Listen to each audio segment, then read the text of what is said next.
नमस्कार, जय हिंद। क्या आपको पता है कि धरती से सूर्य की दूरी कितनी है? अगर पता है तो नीचे कमेंट करके बताइएगा। फिलहाल हम आपको बता दें कि आदित्य L1 लॉन्च हो चुका है भारत से और अपने रास्ते पर निकल चुका है हमारी दुआओं के साथ। और लगभग 4 महीने की जर्नी पूरी करते हुए वो मात्र 1.5 मिलियन किलोमीटर दूर पहुंचेगा और धरती और सूर्य के बीच में एक ऐसा पॉइंट है जहां पे रह के वो हमेशा सूर्य को देखता रहेगा, वहां की गतिविधियों को देखता रहेगा। आइए, आपका स्वागत है इस सेशन में।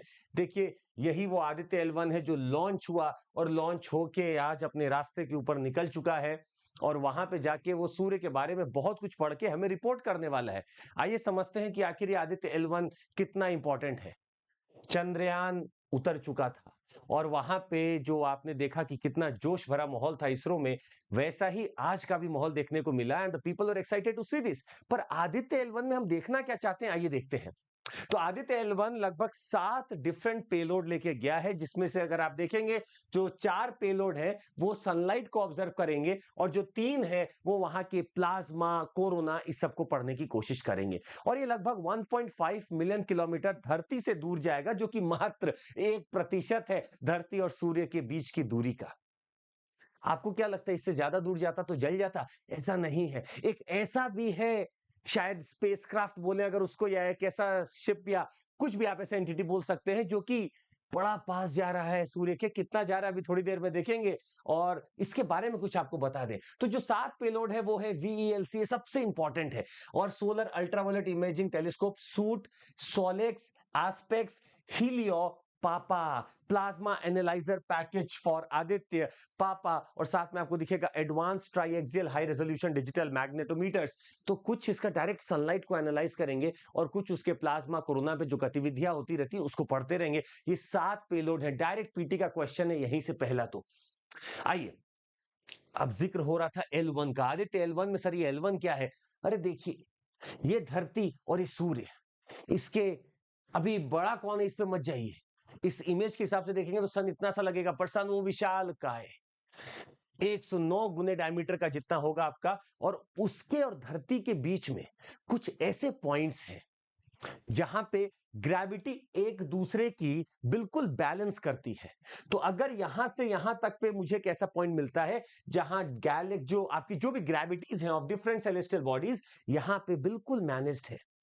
मतलब दो सेलेस्टियल बॉडीज के बीच में एक ऐसा पॉइंट है जिसपे बाकी का भी प्रभाव पड़ता होगा, और वहां पे उस पॉइंट पे अगर आप किसी चीज को छोड़ दें तो बिल्कुल बैलेंस स्टेट में रहेगी। वो है लैग्रेंजियन पॉइंट्स। और ढूंढा ही था उन्हीं साइंटिस्ट ने जिसका नाम भी लैग्रेंजियन ही है। अब आप देखिएगा, हमारा जो आदित्य L1 जा रहा है वो यहां से जाके L1 पॉइंट पे रुकेगा, जो कि 1.5 किलोमीटर धरती से दूर है। और यहीं से वो देख के हमेशा सन को देखता रहेगा। द हीलियोसेंट्रिक ऑर्बिट हमेशा सन को देखता रहेगा, मतलब इक्लिप्स के समय पे भी वो सन को ही देखता रहेगा। ये है हमारा L1 पॉइंट। हालांकि लैग्रेंजियन पॉइंट्स और भी हो सकते हैं, L2 भी है, L4 भी है, L3 भी है, L5 भी है, पर इन सब में ये डर था कि कहीं इक्लिप्स ना हो जाए, मतलब धरती सामने ना आ जाए, इसीलिए इसको L1 पर भेजा जा रहा है, जब धरती सामने कभी नहीं आएगी। और आपको बता दें इसके बारे में, PSLV से लॉन्च किया गया है और PSLV के बहुत सारे वेरिएंट होते हैं। और PSLV एक्सेल को यूज किया गया है, जिसमें इसको एक्सटेंड किया जाता है with some strap on motors, ताकि और थ्रस्ट मिल सके।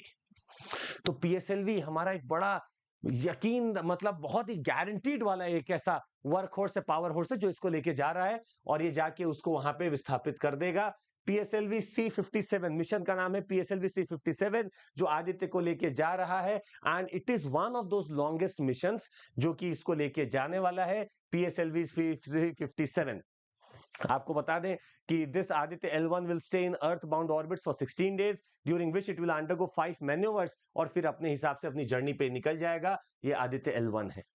तो आदित्य L1 अगर अपने लैग्रेंजियन पॉइंट पे पहुंच गया तो कहा जाता है कि ये हमारा लगभग जो नाम होगा वो नासा और यूरोपियन स्पेस एजेंसी के साथ जुड़ने लगेगा। नासा और यूरोपियन स्पेस एजेंसी के साथ हमारा नाम जुड़ने लगेगा, क्योंकि हम ऐसे तीसरे एजेंसी होंगे जो कि सोलर ऑब्जर्वेटरी वहां प्लेस कर रहे हैं, सोलर स्टेशन अपना प्लेस कर रहे हैं। भारत अपने आप को उसमें दर्ज करा लेगा। आपके सामने एक इमेज है, आराम से इसको देखिएगा। सन के बारे में छोटी छोटी डिटेल्स आपको दिख रही होंगी। आपको बता दें सन में एक बहुत बड़ी दुविधा दिखती है। उसके आउटर कोरोना को जब देखा गया तो वहां पे टेम्परेचर उसके सरफेस से बहुत गुना ज्यादा था, मिलियंस ऑफ डिग्री में पहुंच जाता था, क्योंकि इसके सरफेस पे नहीं है। या तो कोर पे अच्छा टेम्परेचर दिख रहा था जो धीरे धीरे कम हो रहा था सरफेस पे, और जैसे ही लोग कोरोना के ऊपर निकले देखिए बड़ा टेम्परेचर है यहाँ पे। और इसी असमंजस को लोग समझ नहीं पा रहे हैं कि आखिर ऐसा क्यों हो रहा है। वहां पे सन स्पॉट एक्टिविटीज भी दिख रही है, किसी रीजन में मैग्नेटिक फील्ड के कारण सन को दबा दिया जा रहा है, फिर अचानक से वो फट रहा है। ये सारी चीजें देखने को मिल रही थी। इसी दौरान आपको बता दें कि ऐसा नहीं है कि पहली बार हो रहा है, एक नासा के द्वारा भेजा हुआ सोलर प्रोब भी है, पार्कर सोलर प्रोब, जो आपको बता दें 2018 में लॉन्च हुआ, और वो बिल्कुल सन के पास जा रहा है। सन के पास जाके उसके स्टॉर्म को समझने की कोशिश कर रहा है। ये बिल्कुल सन के पास चलता चला जा रहा है, और इसका क्लोजेस्ट फाइनल अप्रोच कहा जा रहा है 2024 के एंड या 2025 में मिलेगा, जब वो 3.83 माइल्स अवे होगा सन से। मतलब मिलियन माइल्स अलग होगा या दूर होगा सन से। आज ये बहुत दूर हो सकता है, पर धीरे धीरे धीरे ये सन के पास पहुंच रहा है, और इसके बाद ये वहां पे जाके पढ़ेगा कि सन के एटमॉस्फेयर में क्या चीज है, बिल्कुल पास से देखेगा। पहली बार ऐसा हो रहा है जो इतने पास से कोई चीज देखने जा रही है, और इसका ट्रेजेक्टरी बिल्कुल सीधा सन की तरफ है। ये है अपना पार्कर सोलर प्रोब नासा का। इसी के साथ ही आपको बता दें हीलियोस 2 सोलर प्रोब, जो कि एक जॉइंट वेंचर है नासा का और erstwhile West Germany, went within 43 million kilometre of the sun surface in 1976। समझ रहे, 43 मिलियन किलोमीटर तक ये चला गया था। नासा और space agency of erstwhile West Germany, 1976 की बात है। सोलर ऑर्बिटर की बात जाए तो joint mission between the ESA and NASA, European space mission और यूरोपियन स्पेस एजेंसी और नासा के बीच में है आपका solar orbiter. Other active spacecraft monitoring the sun, advance composition explorer ACE, interface region imaging spectrograph IRIS, wind, Hinode and the solar dynamics observatory, ये सब किसी न किसी तरीके से सन को देख रहे हैं। पर हमारे 7 पेलोड जो जा रहे हैं वो जबरदस्त रिपोर्ट करने वाले हैं कि आखिर सन पे क्या गतिविधियां होती है।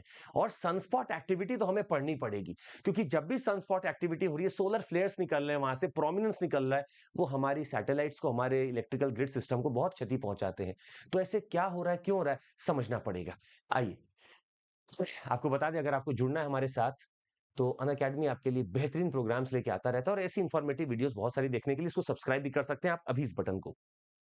अगर आपको रैंकर बनने की चाह है तो आप जुड़िए हम लोग के साथ, और सीएमसी कोड पर आप कोई भी सब्सक्रिप्शन ले सकते हैं। टेस्ट सीरीज भी हमारी अब तो लॉन्च है, प्रीलिम्स और मेंस। प्रीलिम्स आप सोचेंगे 45 प्रीलिम्स के टेस्ट आप देंगे, मेंस में आप 30 देंगे, पूरा कवरेज होगा आपका, डिटेल्ड आंसर मिलेगा, मॉडल आपका, डिस्कशंस वहां पे होंगे।